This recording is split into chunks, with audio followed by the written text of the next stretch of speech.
सबसे जो प्राइम चीज़ है वो है फेड रेट। फेड की मीटिंग होगी, उसके बाद में रेट कटौती के ऊपर अनाउंसमेंट होएगा। उससे पहले ही आज सोने ने एक नया रिकॉर्ड बना दिया। आपको क्या लगता है फेड की मीटिंग होने तक, जैसे कल रात में खबर आई थी कि एमसीएक्स पर सोने ने एक नया हाई बना दिया, क्या लगता है कि कल अनाउंसमेंट होगा तब तक सोना और चांदी कितना और बढ़ जाएगा? देखिए प्रगति जी, यहाँ हम देख रहे हैं कि जो ग्लोबल जो इकोनॉमिक डेटा है, इस सप्ताह जो डेटा जारी हुए हैं, चाइना के इकोनॉमिक आंकड़े कल आए थे। उसके साथ ही कल जो यूएस के जो इकोनॉमिक आंकड़े आए थे वो लगातार हम देख रहे हैं कि डिसअपॉइंटिंग है, और उसके चलते यहाँ पे यूएस फेड के ऊपर लगातार प्रेशर है कि वहाँ ब्याज दरों में कटौती की शुरुआत हो। जैसा कि फेड चेयरमैन ने यहाँ पे पिछले महीने बोला भी था कि सितंबर की जो पॉलिसी मीटिंग है वहां से वो रेट कट की शुरुआत करेंगे। मार्केट यहाँ पे 25 बेसिस पॉइंट रेट कट को ऑलरेडी डिस्काउंट करता हुआ चल रहा है। लेकिन जिस तरह से यूएस के जो इकोनॉमिक आंकड़े लगातार खराब आ रहे हैं, तो उसको देखते हुए मार्केट की एक्सपेक्टेशन है कि यहाँ पे यूएस फेड कल की जो पॉलिसी मीटिंग में देर रात अनाउंस करेगा, वहां 25 के बजाय 50 बेसिस पॉइंट तक के रेट कट जो है वो कर सकता है। तो उसी धारणा के चलते हम देख रहे हैं कि यहाँ पे एक जो मजबूत ट्रेंड है सोने और चांदी में, वो बना हुआ है।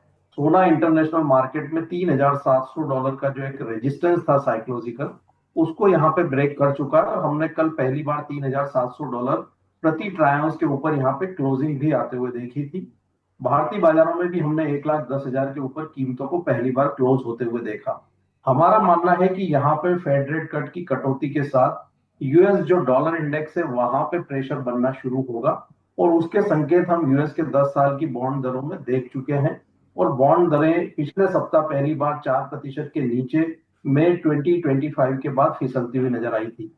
तो हमारा मानना है कि फेड रेट कट की शुरुआत के बाद डॉलर इंडेक्स और यूएस के 10 वर्ष की बॉन्ड की जो दरें हैं वो हल्की होती हुई नजर आएंगी, और वह सोने और चांदी की कीमतों को यहाँ सपोर्ट करती रहेगी। जहां तक फेड पॉलिसी मीटिंग के अनाउंसमेंट के पहले सोने की कीमतों में बढ़ोतरी का सवाल है, तो हमारा मानना है कि $3,750 जो कॉमेक्स फ्यूचर है वो एक बार टेस्ट कर सकता है। वहीं अगर भारतीय बाजारों की बात करें तो 1,11,000 11,200 के स्तर फेड मीटिंग में पॉलिसी अनाउंसमेंट के पहले यहाँ वो लेवल देखने को मिल सकते हैं। ओवरऑल सर, ट्रेंड पॉजिटिव है। ओके, यानी कि अभी फ़िलहाल हम कह सकते हैं सेफ़र साइड कि सोना जो लोग इंतज़ार कर रहे हैं कि सस्ता होगा, अभी फ़िलहाल तो सस्ता नहीं होगा। एटलीस्ट हम इस हफ़्ते के लिए तो यही आउटलुक है, वो पकड़ कर चल रहे हैं कि अभी सोना बढ़ेगा। मैं लास्ट वीक सुरेंद्र जी से बात कर रही थी, इब्ज़ा के जो सेक्रेटरी हैं, और उन्होंने मुझे बोला कि 3700 का लेवल जब मार्केट में पहुंच जाएगा, उसके बाद में बहुत हद तक संभव है कि सोना एक बार रिवर्स ले, वहां से कंसोलिडेट हो सकता है। आप इस बात से इत्तेफाक रखते हैं?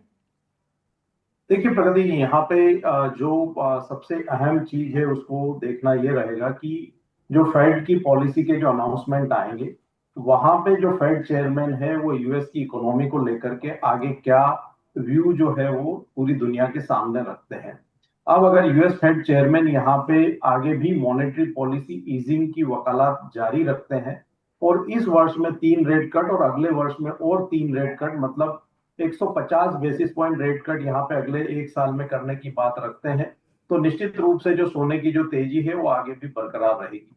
वहीं इसके विपरीत अगर वह यहाँ पे वेट एंड वॉच की अगर कोई बात रखते हैं कि हम अभी 25 बेसिस पॉइंट रेट कट कर रहे हैं, लेकिन आगे इन्फ्लेशन को दृष्टिगत रखते हुए आगे के जो रेट कट्स है उसके ऊपर हम वहां पे अनाउंसमेंट करेंगे, तो उस केस में फिर एक नी जर्क रिएक्शन जो है मार्केट दिखा सकता है। और उस केस में हो सकता है कि सोना एक बार 3,550 से $3,500 तक की करेक्शन दिखा दे।